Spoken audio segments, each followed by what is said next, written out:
Hey everyone, and welcome back to the channel. Today, we are diving into a sci-fi classic, Aliens, 1986. This is the sequel, and it's a perfect example of how classic filmmaking differs from modern movies. The plot is relatively simple, a significant portion involves soldiers wandering a deserted base, but the tension and atmosphere are so masterfully crafted, you barely notice. It's a product of its time, though, with plenty of 80s product placement, cigarettes and chewing gum, anyone. We pick up right where the first film left off, although a lot more time has passed than Ripley expected. Instead of 6 weeks, it's been 57 years. Her escape pod drifted through space until rescue, but instead of gratitude, she faces accusations of destroying valuable cargo. Naturally, nobody believes her story about the alien.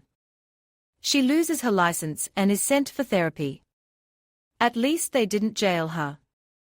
She also learns that the planet where they encountered the creature is now being terraformed, with colonists already living there. Weyland-Yutani knew about the xenomorphs all along, according to the first film. It's bizarre that they waited almost 40 years to colonize, and another couple of decades passed without anyone stumbling upon the crashed ship. But then, a couple and their young children discovers it. It's almost as if the aliens were waiting for worthy opponents. Following the family's discovery and the loss of contact, Weyland-Yutani sends a rescue team.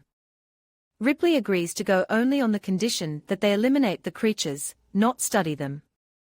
The presence of an android on the ship understandably makes her uneasy, given her experience with Ash.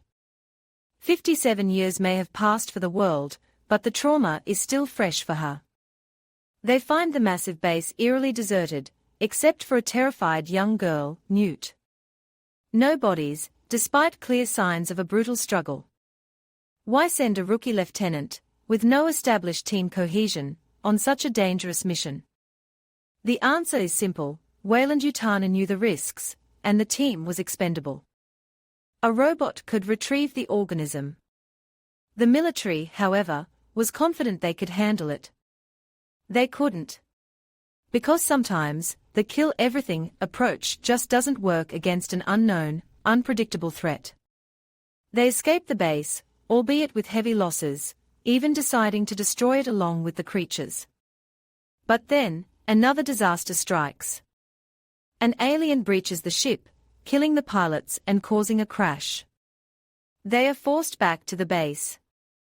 Rescue is at least 17 days away, so survival becomes the priority.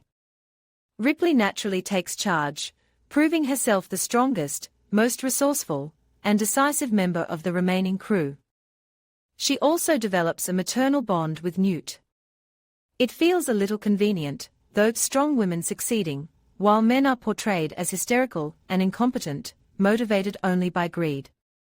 I'm not against strong female characters, but the way men are portrayed here feels a bit unfair. Incredibly, despite witnessing the xenomorphs' danger firsthand, some still want to bring them back to Earth for study.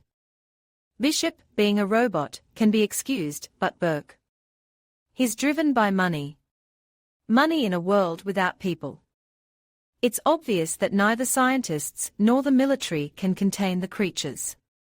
And it's strangely convenient that Burke is solely blamed for the colony's destruction. All for money, of course. The reactor is about to explode, they have less than half an hour. They almost escape, but Newt is captured. In a twist of fate, while saving Newt, Ripley encounters the Queen. And here's where the lieutenant makes a questionable decision. The Queen lets them go, but why destroy the eggs? The reactor's about to blow anyway.